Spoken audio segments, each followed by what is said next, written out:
नमस्कार प्यारे विद्यार्थियों, मैं स्वेच्छा मेश्राम, सहायक प्राध्यापिका DP Vipra law college online teaching program के तहत आपके समक्ष उपस्थित हूँ। आज हम बीए एलएलबी पेपर थर्ड प्रथम सेमेस्टर के यूनिट थर्ड के संप्रभुता यानी सोवेनिटी टॉपिक पे इस विषय पे कुछ चर्चा करेंगे। इनके कुछ प्रमुख बिंदुओं पे हम चर्चा करेंगे, जो कि है origin of sovereignty, meaning of sovereignty, जैसे उनकी डेफिनेशन, परिभाषाएं, इंटरनल एवं external sovereignty, types of sovereignty, characteristics. तो सबसे पहले हम देखते हैं कि ओरिजिन ऑफ सोवेनिटी यानी उत्पत्ति को हम देखते हैं कि कहाँ से हुई। तो हम देखते हैं कि यह मुख्य रूप से 15th सेंचुरी में यूरोप से आया है। The term of sovereignty actually originated in 15th century Europe. ये एक लैटिन भाषा कहलाता है, जो लैटिन भाषा के दो शब्दों से मिलकर बना है। पहला है super plus anus. Super means सर्वोच्च और एनस मीन्स शक्ति, सर्वोच्च शक्ति, जिसका तात्पर्य है, सोवेनिटी का अर्थ है सर्वोच्च शक्ति। अब हम बात करते हैं इसके अर्थ या आइडिया, हम कह सकते हैं कि कहां से आया यह विचार। इसके अर्थ की हम बात करते हैं, प्रभुसत्ता का विचार कहां से आया। तो प्रभुसत्ता या संप्रभुता राज्य का एक अनिवार्य लक्षण माना जाता है। अब आप कहेंगे कि हाँ, राज्य शब्द बीच में कहाँ से आया।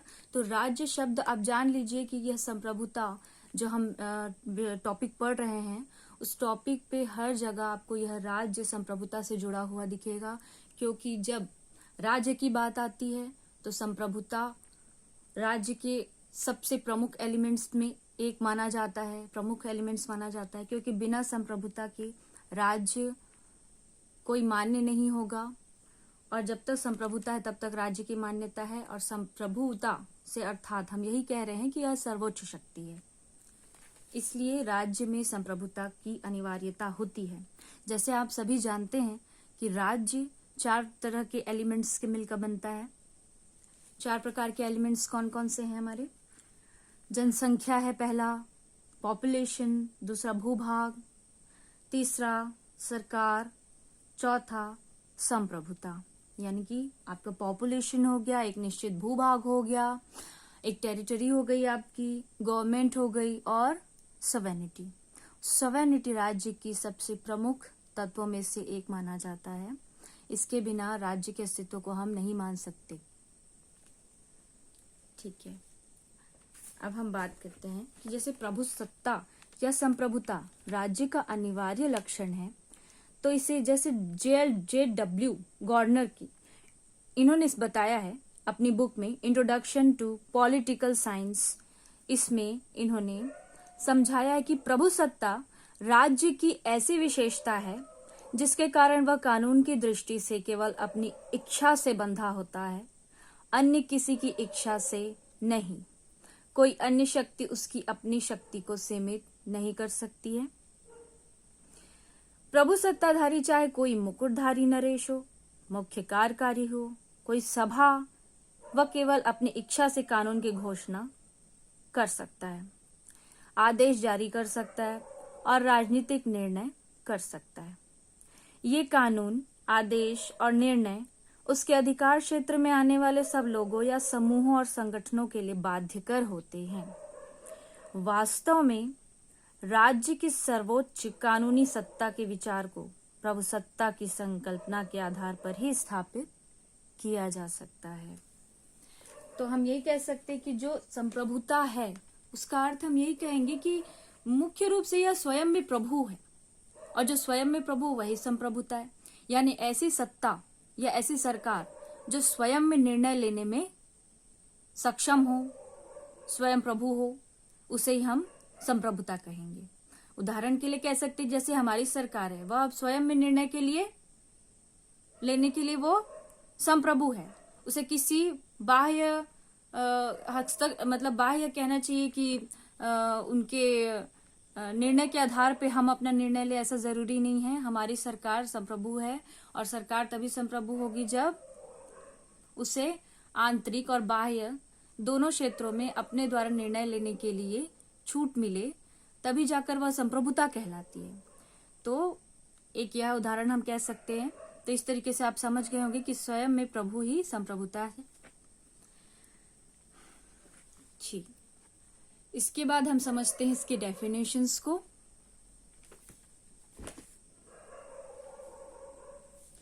डेफिनेशंस को हम एक ऐतिहासिक विकास के दौर पे भी हम समझ सकते हैं कि जब ऐतिहासिक विकास हुआ, इसके इस दौर में कई ऐसे जो विद्वान रहे हैं उन्होंने अपने विचार दिए हैं और उन्होंने इस संबंध में अपनी परिभाषाएं भी दी हैं।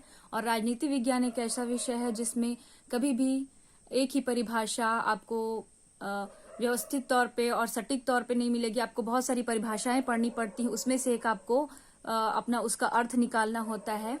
तो जिसमें से हम वैसे डेफिनेशंस की बात करें तो हम बहुत सारे डेफिनेशंस को हम पढ़ेंगे, हम बताएंगे। तो इसमें जैसे देखते हैं कि हम समझते हैं इसके ऐतिहासिक तौर पे, विकास के तौर पे हम इसकी परिभाषा को भी बीच में समझेंगे। जैसे कि प्रभु सत्ता के परंपरागत सिद्धांत का निरूपण अनेक विचारकों की कृतियों में देखने को तो वैसे मिलता है। बस 16वीं शताब्दी में हम देखते हैं कि जीन बोधा ये बहुत इम्पोर्टेंट है, क्योंकि इनका आप डेफिनेशन लिखेंगे एग्जाम में, जरूर आपको बहुत काम आएगा, क्योंकि यह मोस्ट इम्पॉर्टेंट डेफिनेशन माना जाता है सॉवरेनिटी का।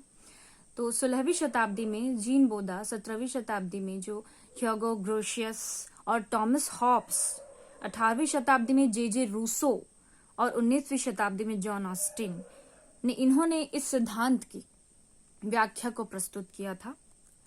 प्राय ऐसा माना जाता है कि इस सिद्धांत की उत्पत्ति जो है वह 16वीं शताब्दी में हुई है। तो इन दिनों हम देखते हैं कि मध्ययुगीन मान्यताएं और संस्थाएं लुप्त होती जा रही थी और राष्ट्रीय एवं राजतंत्रीय राज्य का उदय भी हो रहा था। प्रभु सत्ता का सिद्धांत इसी राज्य का औचित्य स्थापित करने के उद्देश्य से प्रस्तुत किया गया है। एक सशक्त राष्ट्रीय राजतंत्र की स्थापना के लिए हम दो तरह के विचारों का खंडन आवश्यक था उस वक्त। एक तो यह कि पोप की सत्ता उस वक्त होती थी, पोप की सत्ता होती थी जो सर्वोच्च हम मान लेते थे। तो पोप की सत्ता राष्ट्रीय राज्य के अधिपति के ऊपर होती है। दूसरा यह कि राज्य के भीतर सामंत सरदारों, स्वशासी नगरों या स्वायत्त औद्योगिक श्रेणियों की अपनी अपनी शक्तियां नृपति की शक्तियों को कुछ हद तक सीमित कर देती हैं। इन दोनों मान्यताओं का खंडन करने के लिए प्रभु सत्ता का विचार सर्वथा उस वक्त उपयुक्त था। अतः फ्रांस में हम देखते हैं कि राष्ट्रीय राजतंत्र का उदय होने पर जियाम बोधा या फिर जीन बोधा ने अपनी प्रसिद्ध कृति, जिसे हम कहते हैं द रिपब्लिका, जिसे हिंदी में राज्य व्यवस्था कहेंगे, के अंतर्गत राज्य को परिवारों और उनकी मिली जुली संपदा का ऐसा संगठन बताया जहां एक सर्वोच्च शक्ति और विवेक का शासन चलता है। उसने प्रभु सत्ता की यह परिभाषा दी, यानी जीन बोधा ने उन्होंने यह परिभाषा दी कि यह नागरिकों और प्रजाजनों के ऊपर एक ऐसी सर्वोच्च शक्ति का संकेत देती है जो कानून के बंधनों से नहीं बंधी होती है, यानी कि एक ऐसी शक्ति जो कि बंधनों के अभाव से है। उन्होंने कहा कि यह प्रजाजनों के ऊपर एक ऐसी सर्वोच्च शक्ति का संकेत देती है जो कानूनों के बंधनों से नहीं बंधी होती है। फिर वहीं आपके एक डेफिनेशन और है जो ग्रोशियस के अनुसार है। इन्होंने बताया कि प्रभु सत्ता सर्वोच्च राजनीतिक शक्ति है। यह उस व्यक्ति में निहित है जिसके कार्यों पर किसी दूसरों का नियंत्रण नहीं होता और जिसकी इच्छा का उल्लंघन कोई नहीं कर सकता है। तो सिर्फ यह वही बात फिर से कह रहे हैं कि स्वयं में जो प्रभु होता है, यानी कि स्वयं के निर्णय लेने के लिए वो किसी के लिए बाध्य नहीं है, वह निर्णय ले सकता है। वही हम क्या कहेंगे उसको, संप्रभुता। तो परिभाषा की अगर बात करें तो यही है कि संप्रभुता राज्य की वह सर्वोच्च शक्ति है जिसके द्वारा राज्य के निश्चित क्षेत्र के अंतर्गत स्थित सभी व्यक्तियों और समुदायों पर पूर्ण नियंत्रण रखा जाता है और इसके आधार पर एक राज्य अपने ही समान दूसरे राज्य के साथ अपनी इच्छा अनुसार जो है संबंध स्थापित कर सकता है। अब हम बात करते हैं, उम्मीद करती हूँ आपको इनकी परिभाषा और संप्रभुता का थोड़ा बहुत अर्थ समझ में आया होगा। इसके आगे हम बढ़ते हैं तो हम बात करते हैं कि इंटरनल और एक्सटर्नल सॉवरेनिटी। यह संप्रभुता के दो पक्ष हैं जिनको हमको जानना बहुत जरूरी है। तो जब हम आंतरिक संप्रभुता की बात करते हैं तो इसमें कहा जाता है कि राज्य की सर्वोच्च शक्ति जिसके आज्ञा का पालन राज्य की सीमा क्षेत्र के अंतर्गत प्रत्येक व्यक्ति करते हैं। फिर से सुनिए, राज्य की सर्वोच्च शक्ति जिसके आज्ञा का पालन राज्य की सीमा क्षेत्र के अंतर्गत प्रत्येक व्यक्ति करते हैं। मतलब आंतरिक सुरक्षा में राज्य के अंतर्गत सभी निर्णय राज्य की सरकारें लेती हैं, ना कि कोई व्यक्ति या समुदाय करता है। आप इससे अच्छे से समझ सकते हैं कि राज्य के अंतर्गत सभी निर्णय राज्य की सरकारें लेती हैं, ना कि कोई व्यक्ति या समुदाय करता है। अब हम बात करते हैं एक्सटर्नल सॉवरेनिटी यानी कि बाह्य संप्रभुता। इसे हम समझेंगे कि जैसे राज्य की सीमा के बाहर किसी दूसरे की सत्ता से मुक्त होना, अर्थात राज्य की स्वतंत्रता की बात करते हैं। ये बाह्य स्वतंत्रता में हम राज्य की स्वतंत्रता की बात करते हैं। राज्य किसी दूसरी शक्ति के इच्छा के अधीन न हो तथा दूसरे सत्ता के आदेशों का पालन करने के लिए बाध्य न हो। इसको हम और सरल शब्दों में यह समझ सकते हैं कि बाह्य संप्रभुता किसी भी देश के विदेशी निर्णय हों तथा बाह्य हस्तक्षेप से वह हम कहेंगे कि प्रभावित नहीं होंगे। किसी भी बाह्य हस्तक्षेप से हमारे निर्णय प्रभावित नहीं होंगे। इसी को हम क्या कहेंगे, इंटरनल व एक्सटर्नल सॉवरेनिटी। इन दो पक्षों को संप्रभुता के क्षेत्र में जानना बहुत जरूरी है। इसके आगे हम बढ़ते हैं, जैसे टाइप्स ऑफ सॉवरेनिटी यानी कि इनके प्रकार की बात करते हैं। तो प्रकार की जब आप बात करेंगे, यहाँ पे बात आती है कि बहुत सारे प्रकार हैं, लेकिन उसमें भी जब हम प्रमुख प्रकार की बात करते हैं तो हम देखते हैं कि दो प्रकार हैं। पहला एकलवादी संप्रभुता जिसको हम मॉनिज्म कहते हैं इंग्लिश में। दूसरा है बहुलवादी प्लूरलिज्म। ठीक है, तो जो एकलवादी संप्रभुता है वह यह है कि जो संप्रभुता है अर्थात जो सर्वोच्च शक्ति है वह एक ही व्यक्ति एक ही सत्ता में निहित होती है और सभी व्यक्ति और समुदाय उसके अधीन होते हैं। और यह संप्रभुता अविभाजनीय है, अर्थात जिसका विभाजन ना किया जा सके, अर्थात यह अविभाजनीय है, इसका विभाजन नहीं किया जा सकता, जिससे हम क्या कहेंगे, एकलवादी संप्रभुता, या इसे हम अद्वैतवाद संप्रभुता भी कहते हैं। इसमें प्रमुख विचारक जैसे हम देखेंगे तो कौन कौन आते हैं, इसमें जीन बोधा है, हीगल है, हॉब्स है, ऑस्टिन है, जो इस विचार को मानते हैं।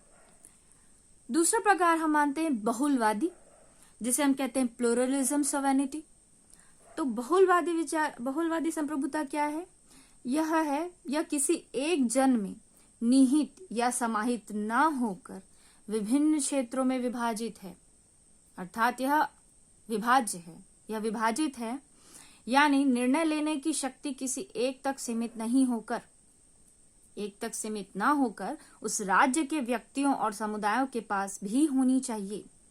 यह बहुलवादी विचारकों का कहना है, जिसके अंतर्गत कौन कौन आते हैं आप देखेंगे, अर्नेस्ट बार्कर, हेरोल्ड लॉस्की, गेयर्क, ये सारे विचारक जो हैं वो बहुलवादी विचारक है जो बहुलवादी संप्रभुता को समर्थन करते हैं। तो इस प्रकार से हम देखते हैं कि टाइप्स ऑफ सॉवरेनिटी में हम यही जानेंगे। और इसके आगे हम देखते हैं कि इनके कैरेक्टरिस्टिक्स की हम बात करते हैं। तो जो संप्रभुता, आप समझ ही रहे होंगे, बार बार वही चीजें रिपीट हो रही हैं कि संप्रभुता सर्वोच्च है, संप्रभुता राज्य की प्रमुख एलिमेंट्स में से एक है और बहुत महत्वपूर्ण है, क्योंकि बिना संप्रभुता के राज्य हम संभव नहीं मान सकते। जब तक आपको आंतरिक और बाह्य स्तर पे संप्रभुता नहीं मिलेगी तब तक एक राज्य नहीं बन सकता। तो इसी प्रकार से हम प्रभुता के कुछ लक्षण की भी हम बात कर लेते हैं, जिसमें उनके जो कैरेक्टरिस्टिक्स हैं वह है, पहला है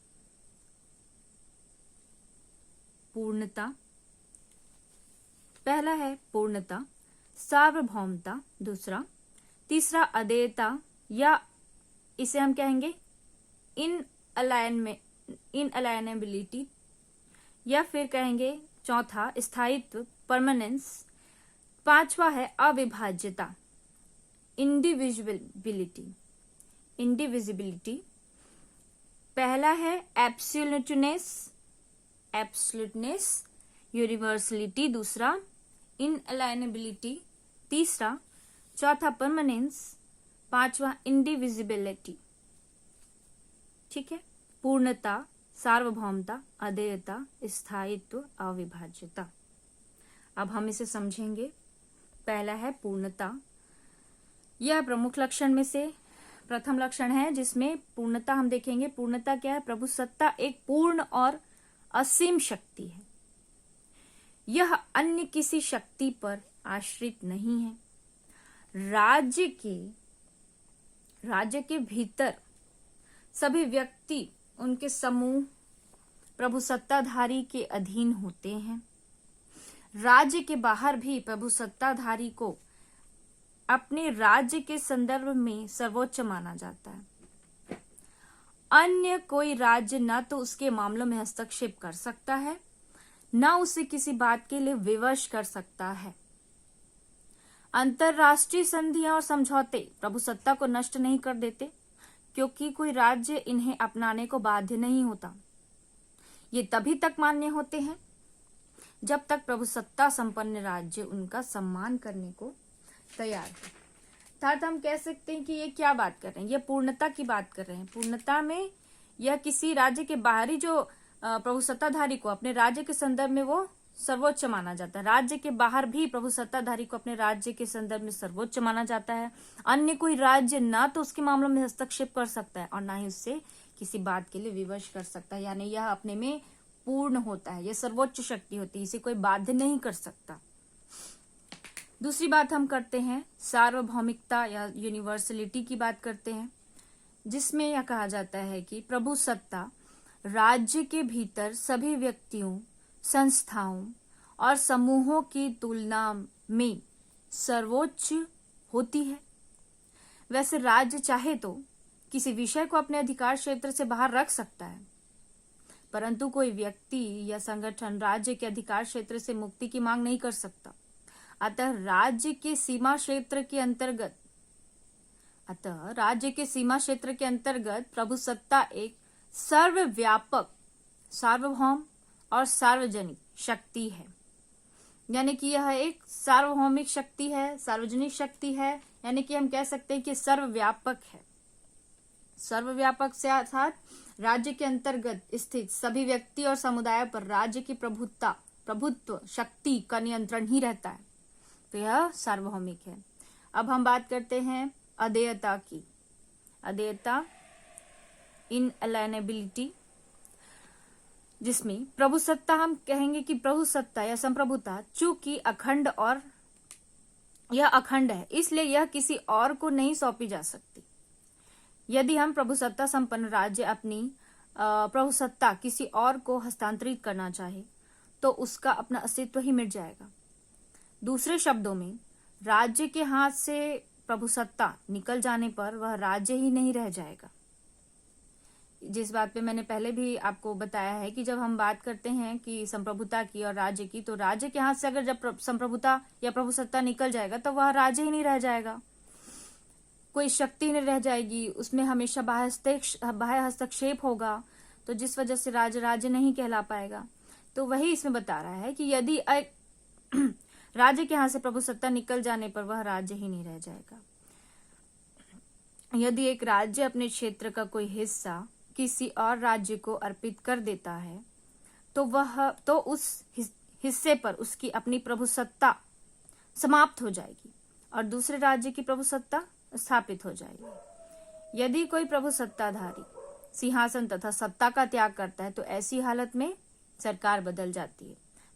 प्रभु सत्ता का स्थान नहीं बदलता। लेकिन फिर से सुनिए, यदि कोई प्रभु सत्ताधारी सिंहासन या सत्ता का त्याग करता है तो ऐसी हालत में सरकार बदल जाती है, प्रभु सत्ता का स्थान नहीं बदलता है। यह अदेयता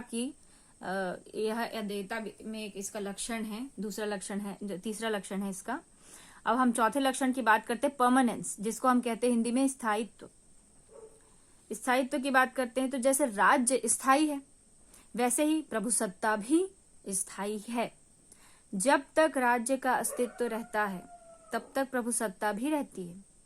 दोनों को हम पृथक पृथक नहीं कर सकते हैं। सम्राट या राष्ट्रपति की मृत्यु या पद त्याग से प्रभुसत्ता का अंत नहीं होता। प्रभुसत्ता स्वयं में सर्वोच्च है, सर्वोच्च शक्ति है यह, इसका अंत नहीं होता, बल्कि वह तत्काल दूसरे सम्राट या राष्ट्रपति में स्थापित हो जाती है। सरकार बदल जाने पर जैसे राज्य का अस्तित्व बना रहता है, वैसे ही प्रभुसत्ता का अस्तित्व भी हमेशा बना रहता है। तो इसीलिए स्थायित्व की यह एक प्रमुख इसका लक्षण है कि यह स्थायी होती है, क्योंकि संप्रभुता का अंत करना मतलब मान लीजिए कि राज्य को ही समाप्त करने के समान है। संप्रभुता का अंत करना राज्य को ही समाप्त करने के समान है, इसीलिए यह स्थायी माना जाता है। अब हम पांचवें और अंतिम इसके कैरेक्टरिस्टिक्स की बात करते हैं, जिसे हम अविभाज्यता कहेंगे या फिर अपृथक्करणीयता कहेंगे या फिर इंडिविजिबिलिटी कहेंगे। इसके अंतर्गत हम समझेंगे कि प्रभुसत्ता चूंकि यह संप्रभुता कहें, चूंकि यह पूर्ण और सर्वव्यापक शक्ति है, सर्वोच्च शक्ति है, इसलिए इसके टुकड़े नहीं किए जा सकते हैं। यह विभाज्य नहीं है, यह बटा नहीं जा सकता, यह अविभाज्य माना जाता है। यदि इस प्रभुसत्ता के टुकड़े कर दिए जाएं, तो राज्य के भी टुकड़े टुकड़े हो जाएंगे। अन्य समूह या संस्थाएं अपने सदस्यों के संदर्भ में जिस सत्ता का प्रयोग करती हैं, वह उन्हें राज्य की प्रभुसत्ता में से काट कर नहीं दी जाती, बल्कि वह राज्य की प्रभुसत्ता की देन होती। राज्य की प्रभुसत्ता के सामने अन्य सब व्यक्तियों और संस्थाओं की सत्ता गौण है। फिर से सुनिए, राज्य की प्रभुसत्ता के सामने अन्य सब व्यक्तियों और सत्ता और संस्थाएं, ये सभी गौण है। संघीय व्यवस्था के अंतर्गत भी प्रभुसत्ता संघ और इकाइयों में बंट नहीं जाती, बल्कि निर्दिष्ट विषयों के संदर्भ में अनेक अधिकार क्षेत्र बटे रहते हैं। अधिकार क्षेत्रों का यह वितरण या उनमें कोई संशोधन भी प्रभुसत्ता के प्रयोग से ही संभव है।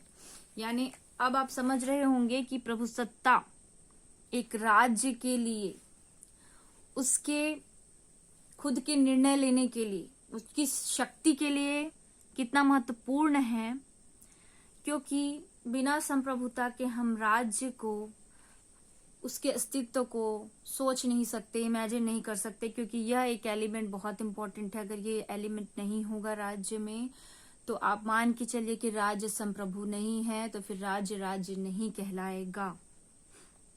इस प्रकार हम समझ सकते हैं कि sovereignty means freedom to manage internal and external affairs. Sovereignty क्या हो गया? इंटरनल और एक्सटर्नल अफेयर्स को मैनेज करता है। और जैसे जीन बोधा का जो मैंने कोटेशन बताया वो बहुत इंपॉर्टेंट है, आप हमेशा याद रखिएगा कि sovereignty is the supreme power over citizens and subjects unrestrained by the law. Sovereignty सर्वोच्च है, यह किसी बंधन में नहीं बंधा है, यह सर्वोच्च शक्ति है। इसीलिए हम ये कह सकते हैं कि संप्रभुता अपने में सर्वोच्च है, संप्रभुता स्वयं में प्रभु है, और यह हर राज्य के लिए बेहद ही आवश्यक तत्व है। आज के लिए प्यारे स्टूडेंट्स इतना ही। हम अगले टॉपिक पे, इसके आगे के संदर्भ में, आगे के टॉपिक्स पे हम विषय पे चर्चा करेंगे। आज के लिए इतना ही। धन्यवाद।